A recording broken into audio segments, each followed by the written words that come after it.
యాత్రికుని ప్రయాణము John Bunyan మొదటి భాగము. ఆ కోరిక వలననే మతమును తన ప్రభువును అమ్మివేసెను.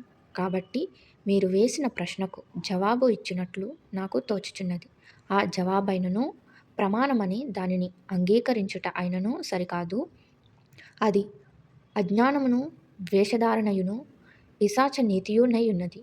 మీ క్రియల చొప్పున మీకు ప్రతిఫలము కలుగుననెను. అప్పుడు క్రైస్తవునికి ప్రత్యుత్తరమియ్యలేక వారు తేరి చూచుచూ నిలిచిరి.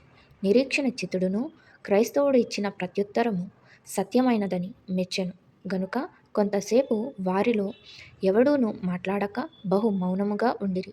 అప్పుడు సమయానుసారియు వాని సహవాసులను తడబడుచు క్రైస్తవుడును నిరీక్షణ చిత్తుడును తమకు ముందర కొంత దూరముగా వెళ్ళు వరకు నిలిచిపోయిరి.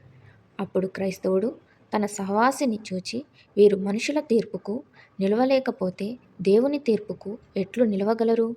మంటి ఘటములైన మనుషులు వారితో వాదించునప్పుడు వారు మౌనులైతే అగ్గిమంటల వలన గద్దించబడినప్పుడు ఏమైపోదురనెను.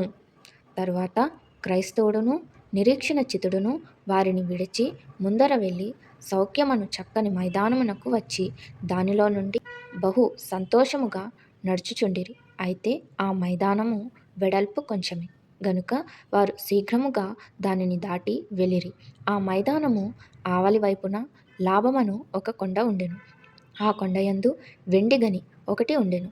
అది వింత గనుక పూర్వము ఈలాగున ప్రమాణము చేసిన వారిలో కొందరు దానిని చూచుటకు త్రోవను విడిచి వెళ్ళిరి. అయితే ఆ గని కొరకు బిలమునకు బహు సమీపముగా వెళ్ళినంతలో వారు త్రొక్కిన భూమి మోసము చేత పగిలి పోయినందున వారు నశించిరి. మరికొందరు అక్కడ తమ అవయవములను పోగొట్టుకొని తమ మరణకాల పర్యంతము తమ స్వాతంత్ర్యమును తిరిగి పొందలేరైరి.